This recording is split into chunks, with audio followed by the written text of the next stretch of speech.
আসসালামু আলাইকুম বন্ধুরা, জাতীয় বিশ্ববিদ্যালয়ের সর্বশেষ প্রকাশিত আপডেট নিয়ে ইনশাল্লাহ আজকের ভিডিওতে আলোচনা করব।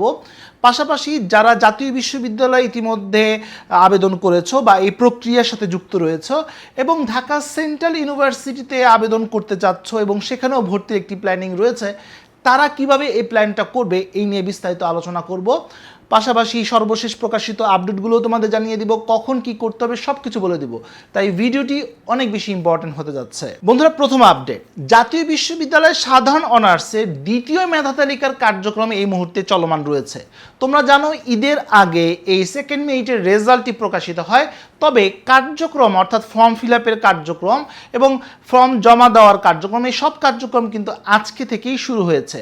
তোমরা নিশ্চয়ই স্ক্রিনে দেখতে পাচ্ছ, এটাই হচ্ছে সেই বিজ্ঞপ্তিটি। এই বিজ্ঞপ্তি অনুযায়ী তোমরা নিশ্চয়ই দেখতে পাচ্ছ, যারা দ্বিতীয় মেধা তালিকায় চান্স পেয়েছো, একটি সাবজেক্ট পেয়েছো, একটি কলেজ পেয়েছো, তারা 3 তারিখ থেকে আগামী 11 তারিখ পর্যন্ত অনলাইনে তোমরা ফর্মটি ফিল আপ করবে। 4 তারিখ থেকে 13 তারিখের মধ্যে ফর্ম সহ, ভর্তি ফি সহ এবং তোমার যে ডকুমেন্টসগুলো রয়েছে একাডেমিক ডকুমেন্টস, সেই ডকুমেন্টস সহ তুমি যে কলেজে চান্স পেয়েছো সেখানে চলে যাবে এবং ভর্তি কার্যক্রমটি সম্পন্ন করবে। 4 তারিখ থেকে 14 তারিখের মধ্যে কলেজ কর্তৃপক্ষ তোমরা যারা ভর্তি হবে এবং কাগজ জমা দিবে সবার কাগজপত্র যাচাই বাছাই করবে এবং যাচাই বাছাই করার পর তারা নিশ্চয়ন করে দেবে, অর্থাৎ তোমার ভর্তিটা কনফার্ম করে দেবে। এরপর 15 তারিখ থেকে 21 তারিখ পর্যন্ত কলেজের ইন্টারনাল কিছু কাজ রয়েছে যেটা জাতীয় বিশ্ববিদ্যালয়ের সাথে, এটা তোমার কাজ না, এটা হচ্ছে কলেজ এবং জাতীয় বিশ্ববিদ্যালয়ের কাজ। তোমার কাজ মূলত হচ্ছে ফর্মটি ফিল আপ করা এবং কলেজে গিয়ে সময় মতো জমা দেওয়া। যারা এখনো পর্যন্ত এই তথ্যটি জানো না তারা অবশ্যই তথ্যটি জেনে এবং সময়ের মধ্যে কিন্তু তোমরা ফর্মটি ফিল আপ করবে, না হলে কিন্তু তোমার এই ভর্তিটি বাতিল হয়ে যাবে। অনেকেই প্রশ্ন করেছো যে ভাইয়া, আমি সেকেন্ড মেরিটে চান্স পেয়েছি, একটি সাবজেক্ট এবং কলেজ পেয়েছি, এখন আমার এই মুহূর্তে কি করণীয় রয়েছে? বন্ধুরা, এর আগের ভিডিওগুলোতেও আলোচনা করেছিলাম। ব্রিফলি বলি, তুমি যদি চান্স পেয়ে থাকো তাহলে তোমার কাছে মূলত 4টি অপশন বা সিচুয়েশন রয়েছে। সাবজেক্ট পছন্দ, কলেজও পছন্দ, চাইলে ভর্তি হয়ে যেতে পারো, কারণ এইটা বছরের প্রায় শেষ সুযোগই বলা যেতে পারে, শুধুমাত্র সেন্ট্রাল ইউনিভার্সিটি রয়েছে। এছাড়া তোমার যদি সাবজেক্ট পছন্দ, কলেজ পছন্দ হয়নি, তারপরেও তুমি ভর্তি হয়ে যেতে পারো, কারণ দিন শেষে সাবজেক্টটা ইম্পর্টেন্ট। সাবজেক্টও পছন্দ হয়নি, কলেজও পছন্দ হয়নি, কি করা উচিত? সেক্ষেত্রে তুমি চাইলে ভর্তি না হয়ে রিলিজ স্লিপের জন্য চিন্তাভাবনা করতে পারো। তবে বন্ধুরা, তোমাদেরকে জানিয়ে রাখি, প্রথম বা দ্বিতীয় মেরিটের তুলনায় রিলিজ স্লিপে কিন্তু আসন সংখ্যা কমে আসবে, তাই প্রতিযোগিতা কিন্তু কিছুটা বাড়তে পারে। পাশাপাশি সর্বশেষ যে সিচুয়েশনটা সেটি হচ্ছে, ভাইয়া কলেজ পছন্দ হয়েছে কিন্তু সাবজেক্ট পছন্দ হয়নি।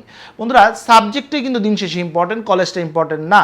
তাই তোমার কাছে যদি কলেজটা ইম্পর্টেন্ট হয়ে থাকে তাহলে তুমি ভর্তি হয়ে যেতে পারো, আর যদি সাবজেক্টটা ইম্পর্টেন্ট হয়ে থাকে তাহলে ভর্তি না হয়ে রিলিজ স্লিপের চিন্তা করতে পারো। আর যারা চান্সই পাওনি তারা অপেক্ষা করবে রিলিজ স্লিপের জন্য।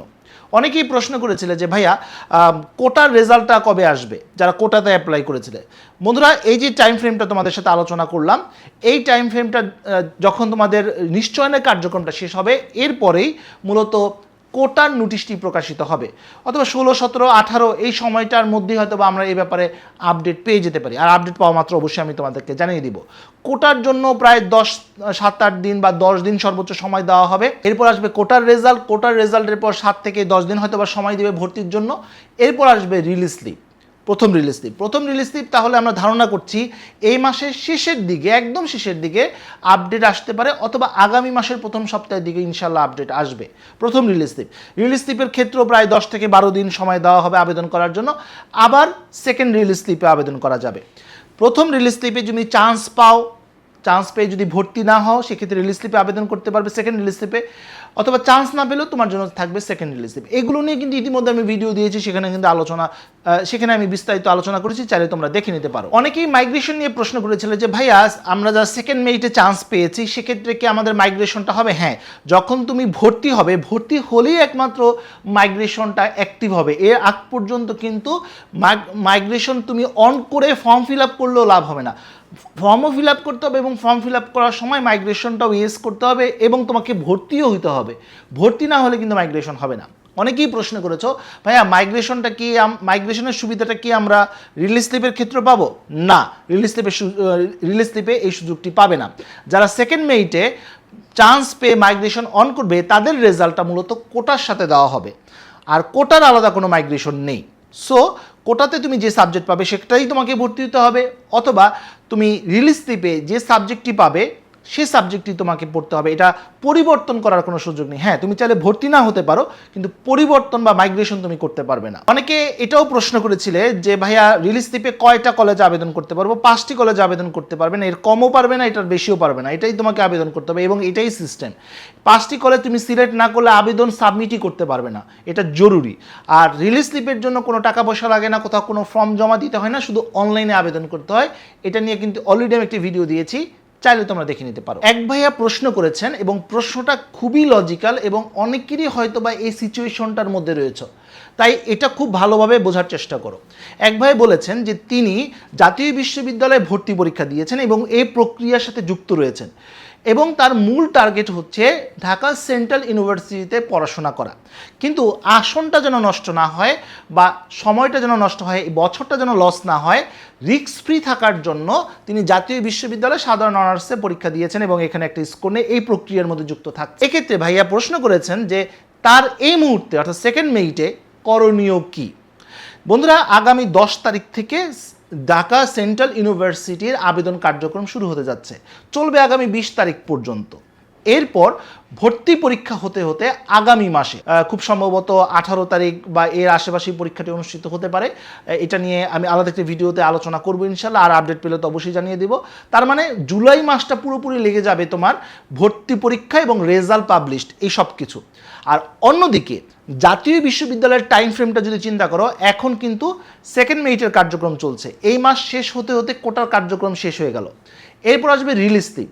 রিলিজ স্লিপ প্রথম যেটা দিবে সেটার জন্য হয়তো বা 10-15 দিন বা 12 দিন হয়তো বা নিবে, আবার 2nd রিলিজ স্লিপ। তার মানে হচ্ছে জুলাই মাসটা পুরোটাই হচ্ছে ফার্স্ট রিলিজ স্লিপ এবং 2nd রিলিজ স্লিপের কার্যক্রম চলবে, যে সময়টা তুমি ঢাকা সেন্ট্রাল ইউনিভার্সিটির ভর্তি পরীক্ষা নিয়ে তুমি ব্যস্ত থাকবে। তার মানে তুমি চাইলেও এই সময়টা খুব বেশি প্রলং করতে পারবে না। তাই এখন যদি তুমি 2nd মেতে একটি ভালো সাবজেক্ট চান্স পেয়ে যাও, তাহলে ভর্তি হয়ে যাওয়ার পরামর্শ রইল, অথবা 2nd মেতে যদি একটি ভালো সাবজেক্ট পাও তাহলেও সেখানে ভর্তি হয়ে যেতে পারো। মোট কথা, তোমাকে যে কোনো একটি পর্যায়ে অর্থাৎ 2nd merit list, first release slip অথবা 2nd রিলিজ স্লিপ, যে কোনো এক পর্যায়ে তোমাকে ভর্তি হয়ে যেতে হবে, কারণ এই টাইম ফ্রেমটা তোমার ফেভারে নাই, তাই ভর্তি হয়ে যেতে হবে। এখন প্রশ্ন আসতে পারে যে ভাই আমি তো ভর্তি হয়ে গেলে এখানে একটা টাকা পয়সার বিষয় রয়েছে, ভর্তি হতে 8-10 হাজার টাকা লাগে, তো সেক্ষেত্রে তো এটা আমার লস হয়ে যাবে কি? হ্যাঁ, এটা লস হয়ে যাবে, কারণ এটা নন রিফান্ডেবল, টাকাটা তুমি ফেরত পাবে না। যেহেতু তুমি ঢাকা সেন্ট্রাল ইউনিভার্সিটির ভর্তি হওয়ারই প্ল্যানিং করছো এবং সেটাই তোমার টার্গেট, এবং আর অন্যদিকে তুমি ইয়ারটাও লস করতে চাচ্ছ না, একটু সেফ পজিশন থাকতে চাচ্ছ, তাহলে তো তোমাকে এই আর্থিক ক্ষতির সম্মুখীন কিছুটা করতেই হবে বা হতেই হবে। আশা করি আমি তোমাদেরকে বুঝতে পেরেছি এবং প্রশ্নের উত্তরটা তুমি পেয়েছো। তো বন্ধুরা, এই ছিল আজকের মতো ভিডিও। আজকে আমরা জানতে পারলাম জাতীয় বিশ্ববিদ্যালয়ের সাধারণ অনার্সের সর্বশেষ প্রকাশিত আপডেট, ঢাকা সেন্ট্রাল ইউনিভার্সিটি এবং জাতীয় বিশ্ববিদ্যালয়ের কিছু টেকনিক নিয়েও আলোচনা করলাম। আশা করি তথ্যগুলি তোমাদের কাজে আসবে। তো বন্ধুরা, আজ এই পর্যন্ত, সবাই ভালো থাকো, সুস্থ থাকো, দেখা হবে আগামী কোনো ভিডিওতে। সে পর্যন্ত আল্লাহ হাফিজ।